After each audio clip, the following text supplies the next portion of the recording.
اب اس وضاحت کی روشنی میں اس آیت کو سمجھنے کی کوشش کریں۔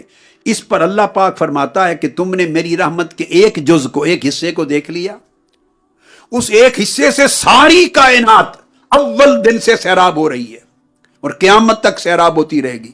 لیکن فرمایا جو شخص تقوی اختیار کر لے، صدق تقوی، کمال تقوی، روح تقوی کو پالے، اس کو میں اپنی رحمت کے 2 حصے عطا کرتا ہوں۔ تنہا اس ایک فرد کو اللہ کی رحمت کے 2 حصے عطا ہوتے ہیں، یعنی وہ بندہ خود رحمت کی کائنات بن جاتا ہے، 2 کائناتیں بن جاتا ہے، پھر اس کی محبت، پھر اس کی شفقت۔ تو جس کو اللہ پاک کی رحمت کے 2 حصے جس متقی کو مل جائیں، یہ ولایت ہے۔ وہ کسی سے بغض کر سکتا ہے؟ یہ سبق دے رہا ہوں۔ اگر آپ اللہ کی دوستی، اللہ کی رحمت، اللہ کی محبت، اللہ کی ولایت کی راہ پہ چلنا چاہتے ہیں تو اس میں بغض کی کوئی جگہ نہیں ہے۔ دلوں میں کسی کے لیے بغض رکھیں، جس دل میں بغض ہوگا، کینہ ہوگا، وہاں اللہ کی رحمت نہیں آ سکتی، وہاں تقوی نہیں، اس کی دوستی نہیں۔ وہ کسی سے عداوت کر سکتا ہے، کینہ پروری کر سکتا ہے، کسی کے ساتھ منفی سوچ دل میں رکھ سکتا ہے، کسی کے ساتھ دشمنی کر سکتا ہے؟ نہیں کر سکتا، وہ چاہے بھی تو نہیں کر سکے گا۔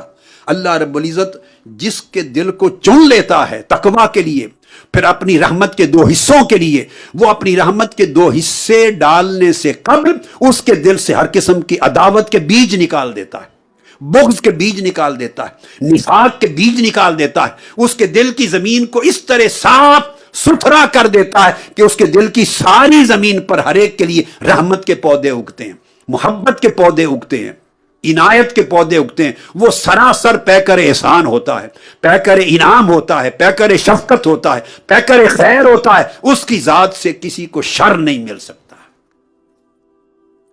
جب اس کے اندر شر نہیں ہوتا تو اس کی زبان کیسے شر بولے گی؟ ایک بات یاد رکھ لیں، جو زبان سے شر اگلتا ہے، یاد رکھ لیں وہ شر زبان سے پیدا نہیں ہوتا، زبان سے صرف وہ نکلتا ہے، پیدا نیچے ہوتا ہے، وہ اس کے قلب میں پیدا، قلب میں دل میں شر تھا تو زبان سے اگلا گیا۔ جو بغض کرتا ہے وہ دل سے جنم لیتا ہے، عداوت کرتا ہے دل سے جنم لیتا ہے۔ خزانہ خیر کا بھی شر کا بھی دل ہے۔ جس کا دل شر کا خزانہ بن گیا، اس کی زبان سے، اس کی آنکھوں سے، اس کے ہاتھوں سے، پاؤں سے، ہر عضو سے شر نکلے گا۔ اور جس کا دل خیر کا، تقوی کا خزانہ بن گیا، رحمت الہیہ کا خزانہ